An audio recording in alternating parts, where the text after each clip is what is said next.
Where we're going to start at right here is behind me is my mother, Cora McCoy, which is one of the main collectors, starters of the Hatfield and McCoy Museum. Her and my grandmother, Ella Jane McCoy, which is down here in the family photo. That's mother up there. Yeah, we just want to get a good picture of her. Yeah. And here's my grandmother and my grandfather. That's Ella Jane, that's Philip. Here's my father, Bobby. My grandmother and my mother are the two that basically started the museum back in about 1975. Mom and Dad owned a store called Blackberry Supermarket, and I did have a photo somewhere in here of it. We'll run across it. And at Blackberry Supermarket, little small country grocery store, feed, gas, restaurant. They had some windows in the front, and over the door of the office, Dad had one of the guns used in the feud, and he had it hanging over the door to the office, and everybody that would come in would comment on it and like it. And Mom and Grandmother started putting things in the windows, just small items, dealing with the feud or somebody in the feud or Hatfields and McCoy period. The local people was not that really interested in it because they lived there, and they found it interesting, but nowhere near like the people that would come in to visit them from other states, California, Arizona, whatever. Every time somebody had somebody come in from out of state, they wanted to do two things. They wanted to come and look at the Hatfield McCoy stuff, and they wanted to go look at a coal mine. And so that was something. Mom always kept a bucket of coal at the supermarket for them to see what coal looked like. People had never seen it. So that's how the Hatfield McCoy collection got started, was really Mom McCoy and my mother, Cora McCoy. Now, my grandfather, Philip McCoy, was a blacksmith by trade. Here we go. There's my grandfather's old toolbox, or one of them. There's my grandfather in the bibbed overalls and his work clothes. There's my mother inside of them, showing off the collection there. There's some of his tools. Over here is Preacher Aunt's Hatfield, which was his grandfather. Now my grandfather's name was Philip McCoy. That's his grandfather, Preacher Aunt's Hatfield. We're going to explain that here in a minute. Yeah, that's going to be interesting. Yeah, and but basically what happened, Paul McCoy was a blacksmith by trade, and everybody loved him and he loved everybody. So when somebody needed something done, they would come to him. If they didn't have money to pay, he took chickens, livestock. He done some jobs big enough that he actually got some property for, and collectibles. There wasn't no antiques at the time. I don't guess they knew what an antique was then, but they would take things associated with the Hatfields and McCoys. He wasn't that much into that, but my grandmother was. So to make her happy, she collected anything Hatfield and McCoy, and to make her happy, he would get things for her. And that's where a lot of this collection came from. Some of it's so far back that probably don't even know the history on it, to be honest with you, but it was things that she collected, and it's Hatfield and McCoy related, and we've kept it all these years. We'll walk over here and I'll show you. Okay. Sometimes it's better to show a picture to relate to something, and it gives you a better idea than try to tell you. But this is Preacher Aunt's and Polly Hatfield. That is my great-great-grandparents, Preacher Aunt's Hatfield and Polly. Preacher Aunt's was the famous Hatfield. He presided over the famous pig trial. He was the justice of the peace at the time, and he adjudicated the pig trial. This is his daughter, his and Polly's daughter, Nancy. Nancy Hatfield married Asa McCoy, and they had Philip McCoy. Down here. which is my grandfather. Yep. So, and there's my grandmother. Now, here's my mother and father, Bob and Coke. Bobby and Cora McCoy. They called Mom Coke. When she was a little kid. She loved Coca-Cola, so they nicknamed her Coke. There he is when he was 5 years old. Yep. And then over here is Cora when she was 5. Okay. So once again, you've got Preacher Aunt Hatfield.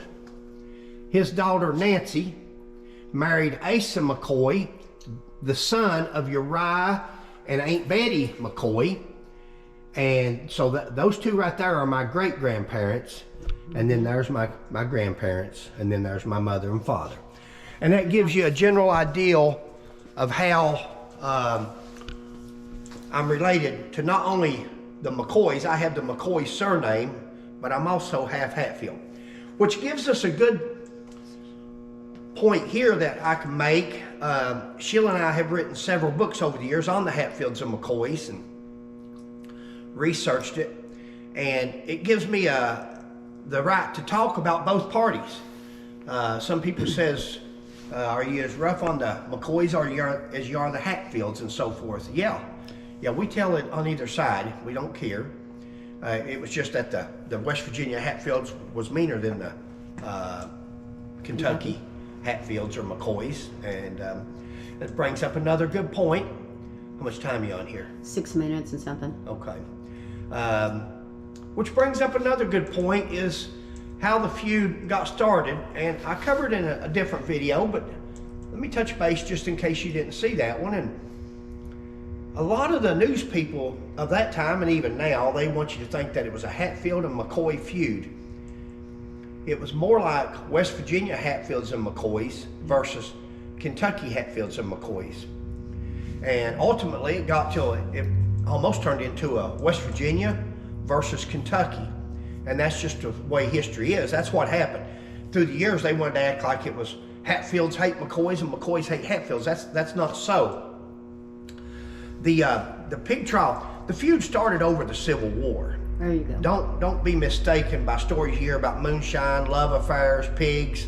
Those are all contributing factors, and they all took place, which escalated the feud. But the feud started over the Civil War. We'll walk over here, and I'll show you. This is Preacher Aunt. This is a Devil Ants, rather. Devil Ants and Randall McCoy. There's Devil. There's several books that says that Randall was a Union soldier and Devil Ants was a Confederate, and that's how they turned against each other and didn't like each other. And that's not true. All these things that Sheila and I research and show you or tell you, we have documentation on these walls. As you can see. Yeah. I'll pan out just a little bit. And then we'll go over to them after a while and show you up close. There's documentation for this. This is not documentation that wasn't available to these earlier authors that they could have researched and said, hey, both these guys were Confederates. But to them, it was easier just to say, okay, one was Union, one was Confederate. We'll do it like that. And that's not the history. Both of these guys right here were Confederate soldiers.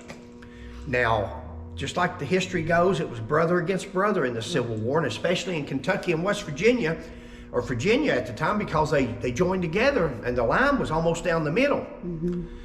But the feud started when Devil Ants Hatfield and Randall McCoy was at the Battle of Pond Creek, and Devil Ants and some of his family members up and deserted. Now they left, and they left all the other soldiers that were there fighting on their own. And we have proof documents of that. Oh, sure. And when they did that, the Union soldiers killed most of their company, and what they didn't kill, they took prisoner of war. They took Randall McCoy prisoner of war, and they took my great-great-grandfather, Uriah McCoy, which was Asa McCoy's father. Yep. And by the way, I don't know if I said it a while ago or not, but her name was Nancy Hatfield. Preacher Aunt's daughter was Nancy. Mm-hmm. And Uriah's son that married her was Asa McCoy. I think you did, but... Okay. And I'm trying to cover everything as much as we can. But when they left, they took Randall McCoy and Uriah McCoy, prisoner of war, and they spent the next 2 years in a POW camp. What was the name of that camp? It was in Illinois, Camp Douglas, Illinois, and it was nicknamed 88 Acres of Hell. And they said it was miraculous that anybody ever survived and made it through it. That most people died in there from TB, tuberculosis, and underfed and undernourished and things. So it was rough. So when Randall McCoy came out, of course, he had hard feelings toward his one-time friend, Devil Anse Hatfield.